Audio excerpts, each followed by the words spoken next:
नमस्कार दोस्तों, आज हमारे साथ जुड़ रहे हैं मशहूर कॉमिक स्टैंड अप कॉमेडियन। आज ये इन सभी को रिप्रेजेंट करेंगे, जितने भी स्टैंड अप कॉमेडियन हैं उनको रिप्रेजेंट करने वाले हैं रवि, जो हमारे साथ जुड़ चुके हैं। नमस्कार सर। नमस्कार।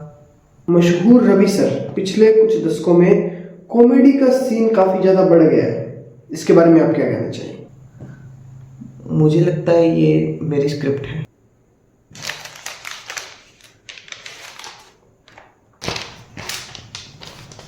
Thank you.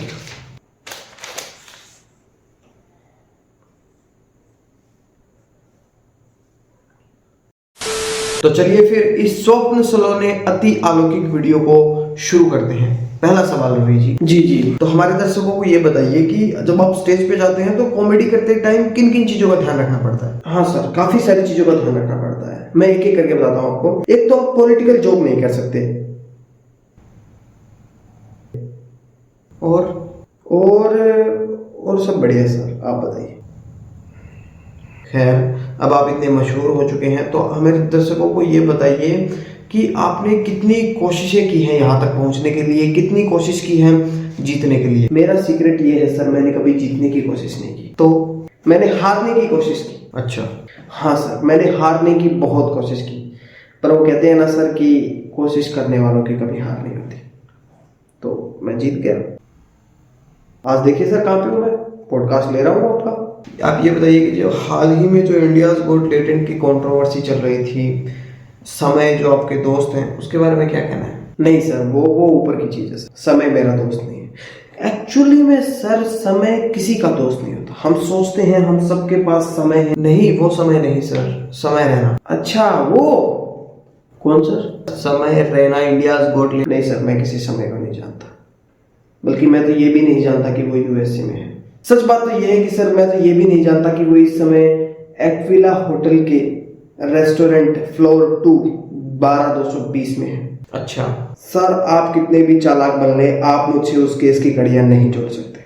चलिए कोई नहीं, हम किसी और विषय पे बात कर लेते हैं। अब हाल ही में कुछ स्टैंड अप कॉमेडियंस आपके दोस्त जो हैं वो जेल में हैं, तो आपको नहीं लगता कि देश में और भी काफ़ी अपराध हैं, सरकार को उन पे ध्यान देना चाहिए? उनका जो अपराध है वो अपराध इतना बड़ा अपराध नहीं है। अपराध शब्द 2 शब्दों से मिलकर बना है, ए और पराध। ठीक है, इनका मतलब होता है, लेकिन मुझे पता नहीं। अच्छा। ठीक इसी तरह उन लोगों को फ्रीडम ऑफ स्पीच के बारे में नहीं पता है। तो क्या होता है freedom of speech? Freedom of speech का मतलब ये नहीं होता सर कि आपको कोई नेता पसंद नहीं आ रहा तो आप उसकी 4 लोगों में आलोचना करोगे। ये नहीं है sir freedom of speech. Freedom of speech का मतलब है कि मान लो आपका कोई एक्सीडेंट हो गया, 2 लोग आपकी गाड़ी के नीचे आके मर गए, तो फ्री में स्पीच लिख के देनी पड़ेगी सर पुलिस को। ये बात है। हाँ, ये है फ्रीडम ऑफ स्पीच। हम लोग जानते हैं कि जो लोग अक्सर कॉमेडियंस होते हैं, दूसरों को जो हंसाते हैं, अक्सर उनकी खुद की लाइफ में काफ़ी सारी प्रॉब्लम्स रहती हैं। क्या आपके साथ प्रॉब्लम्स हैं? हाँ है प्रॉब्लम। कैसी प्रॉब्लम्स? प्रॉब्लम है कि मेरी शादी हो गई है। आप कह रहे हैं कि आपकी बीवी आपकी प्रॉब्लम है? नहीं, प्रॉब्लम है कि मेरी तो शादी हो गई है बट उसकी नहीं हो पा रही। किसकी? आपकी बहन की? नहीं, बीवी की।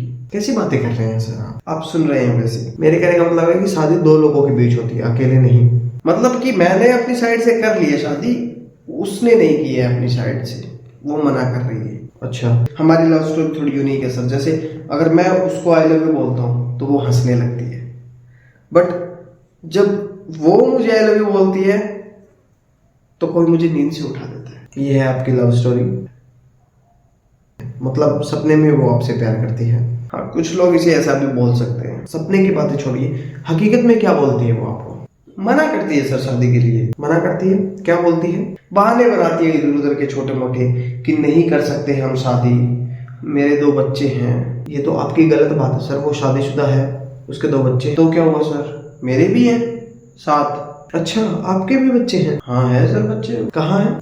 बेसमेंट में है। अगले सवाल की तरफ बढ़ते हैं। देखो, ऐसा लगता है कि आजकल समाज में कॉमेडी करना अपराध बन चुका है, ठीक है?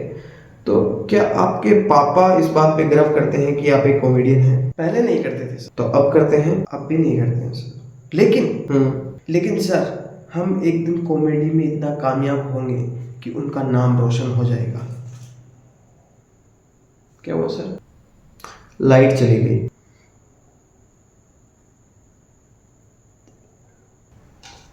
ये लीजिए, हम नाम रोशन कर देंगे सर, थैंक यू। भर के ले आइए, गला सूख रहा है। अब अगले सवाल की तरफ बढ़ते हैं। जरूर। अब आप ये बताइए मुझे कि अब आप अपनी लाइफ में सब कुछ पा सके हैं, आपके पास पैसा है, आपके पास नाम है, अब आप लाइफ में क्या करने की सोच रहे हैं? मैं सब कुछ कर लिया, अब मैं कुछ नया करने की सोच रहा हूँ। अच्छा, क्या नया? मैं अंडा देना चाहता हूँ। अंडा? हाँ। और आप? जी। कैसी बात, ये तो इम्पॉसिबल है। इम्पॉसिबल जैसा कुछ नहीं होता सर, आप बोल रहे हो ना इम्पॉसिबल है। ये बात तो नरेंद्र मोदी को भी बोली थी लोगों ने। कब? जब वो 2014 में बने प्रधानमंत्री, तो उन्होंने भी कहा था कि हम देश बदल देंगे, देश को एक डेवलप्ड कंट्री बना देंगे, भ्रष्टाचार खत्म कर देंगे, रोजगार की कमी नहीं होगी देश में, आरसीबी भी जीत पाएगी। ये सब वादे उन्होंने किए थे, तो ऑपोजिशन ने यही कहा था कि ये इम्पॉसिबल है। तो क्या फिर बना इंडिया डेवलप्ड कंट्री? वो तो नहीं हुआ है सर, उसमें तो थोड़ा टाइम लगेगा सर, अभी 100-200 साल और। आपको लग रहा है सर इम्पॉसिबल है, जिस दिन अंडा दे दिया ना, चूजा भी निकालूंगा। अगला सवाल थोड़ा हट के पूछने की कोशिश करता हूँ। आप अपने आप को नेचर वाइज कैसे डिफाइन करेंगे, मतलब आपका नेचर किस तरह का है? नेचर तो सर, मैं अपने आप को कॉमेडियन बाद में बुलाऊंगा, पहले तो मैं एक समाज सेवी हूँ। तो आप समाज सेवा भी करते हैं? जी बिल्कुल करते हैं। क्या सेवा करते हैं आप? हमने आज एक जान बचाई सर। वाह, किस तरह, हमारे दर्शकों को भी बताइए जरा। मैं गया था उधर पार्क में, तो वहाँ मैंने सर एक मछली देखी। अच्छा। हाँ, तो वो पानी में डूब रही थी, तो मैंने उसे बचाया सर, उसे बाहर निकाला। वो खुशी से ऐसे नाचने लगी सर। फिर तो सर वो गार्ड आया और उसने धक्का दिया मुझे, इधर पीछे निशान भी है सर। बहुत अच्छा किया। अगला सवाल की तरफ बढ़ते हैं। आप कमाते कितना है, कितना पैसा आप बना लेते हैं? सर मेरा मानना है कि पैसे नहीं सर, मेरा मानना है कि इंसान पैसों से बड़ा नहीं बनता। तो बड़ा तो सर मूंग की दाल से बनता है, हमारी नानी बनाती थी। अब बिहार आएंगे तो खिलाएंगे आपको। पैसे नहीं सर, पैसे नहीं बोलूँगा, मजाक कर रहा हूँ सर, पैसे नहीं सर, मैं समाज सेवी हूँ, मैं समाज सेवा करता हूँ सिर्फ। मुझे नहीं लगता सर। करता हूँ सर, मम्मी कसम आपकी। क्या सेवा करते हैं आप? मैं सर छोटे छोटे बच्चों को खाना खिलाता हूँ। वाह, यही चीज़ तो मेरे को मोटिवेट करती है, वो मेरे को बोलते भी हैं सर। क्या बोलते हैं? वो बोलते हैं कि अंकल प्लीज़ हमें इस बेसमेंट से बाहर निकालो। जिस तरह की आप बातें कर रहे हैं, मुझे नहीं लगता कि आपकी दिमागी हालत ठीक है। मुझे लगता है कि आपके बचपन में कोई ट्रॉमा रहा है। अपने बचपन के बारे में बताइए कुछ। बचपन में आपको प्यार मिला है? बचपन में तो प्यार सर, घर वाले मुझे बचपन से ही नालायक समझते थे। नहीं सर, ऐसी बात नहीं है। बचपन में तो आप क्यूट होंगे, वो आपसे प्यार करते थे। मेरे बचपन से नहीं सर, अपने बचपन से ही उनको लग गया था कि हमारा कोई बच्चा पैदा होगा तो वो नालायक ही होगा। बचपन की कोई कहानी बताइए। घर वाले सर, मैंने मतलब अगर मैंने उनका कभी फ़ोन नहीं उठाया तो वो ऐसे सोचते थे कि कहीं होगा अय्याशियाँ कर रहा होगा, लड़कों के साथ दारू पी रहा होगा, गांजा पी रहा होगा। तो आपकी हरकतें ऐसी होंगी तभी वो सोचते थे? नहीं सर, आप एक बात बताओ, ऐसा कोई इंसान कैसे सोच सकता है कि मैं पार्टी कर रहा हूँ, क्लब में नाच रहा हूँ, जब आपने उसे 20 रुपए दे के घर से भेजा हो। अच्छा, 20 रुपए किस लिए? और सर उसमें से भी ये बोला गया है कि आते टाइम 15 रुपए के बिस्किट लेके आना। वो 5 रुपए? वो 5 रुपए तो वो मेरी पॉकेट मनी थी सर। छोड़िए सर, वो खैर वो सब छोड़िए। आपके बचपन के बारे में जानना नहीं चाहते हम।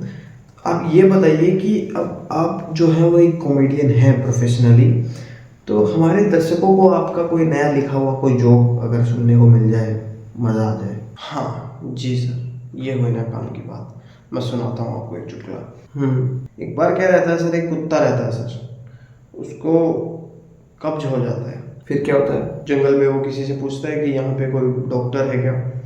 तो उसे घूमने के बाद पता चलता है कि अभी कोई डॉक्टर नहीं है, लेकिन पहले काफ़ी टाइम पहले वहाँ एक बंदर रहा करता था, बूढ़ा, जंगल का सबसे बूढ़ा बंदर था वो रहता था। तो वो उसके पास थी हर चीज़ की दवाई, लेकिन वो पिछले टाइम से पता नहीं वो कहाँ चला गया। तो कुत्ता उसे ढूंढता है, क्योंकि वो परेशानी वाली बात थी, उसको कब्ज था। तो वो उसे ढूंढता है, किसी से पूछता है, कौवे से पूछता है कि आपने देखा था क्या। तो जो कौवा था ना सर, वो उसको बताता है कि मैंने नहीं देखा। फिर तो वो आगे ढूंढता है कहीं पे, फिर वो होते हैं ना सर पेड़, पेड़ के ऊपर वो बैठा था सर एक मुर्गा। तो वो मुर्गे से पूछता है कि आपने क्या देखा है, तो उन्होंने कहा कि नहीं, हमने भी नहीं देखा। तो उसके बाद क्या रहता है सर, फिर वो और ढूंढता है, बहुत ढूंढता है, इधर करता है, नदी पार करता है, गुफाओं में जाता है, किसी से पूछता है। तो एक गिद्ध का झुंड उनको मिलता है, वो बताते हैं सर उनको कि काफ़ी टाइम पहले उन्होंने उस बंदर को देखा तो था, और वो रहता तो था बंदर यहाँ पे, ये बात तो सच है, और वो आपका इलाज भी कर देगा, बट उनको पता नहीं है कि वो कहाँ है।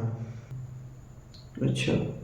तो वो और ढूंढता है सर। तो वो गांव के जो, सॉरी, जंगल का जो जो राजा रहता है, शेर, वो उसके पास नहीं जाता, उसकी बीवी के पास जाता है, शेरनी के पास, उससे पूछता है।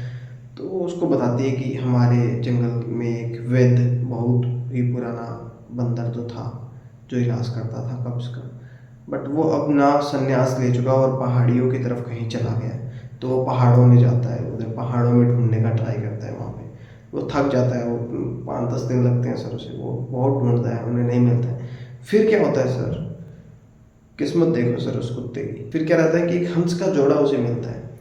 वो बताता है कि सर वो जब लास्ट टाइम जब वो उड़ के आए थे तो उन्होंने एक बंदर देखा था, लेकिन वो बंदर जो है वो जो बूढ़ा बंदर है दाढ़ी वाला, वो पहाड़ की चोटी के ऊपर रहता है, वहीं पे उसकी कोई गुफा है। तो वहाँ पे उसके मिलने के चांसेस है भी नहीं, क्योंकि वो 2 महीने पहले की बात थी।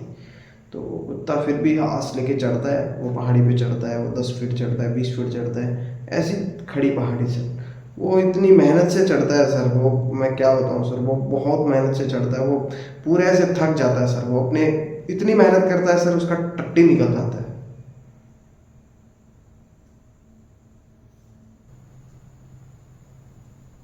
ओके।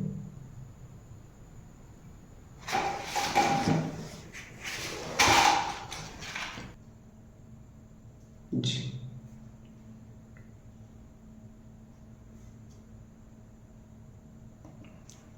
चैनल को सब्सक्राइब कर दीजिएगा।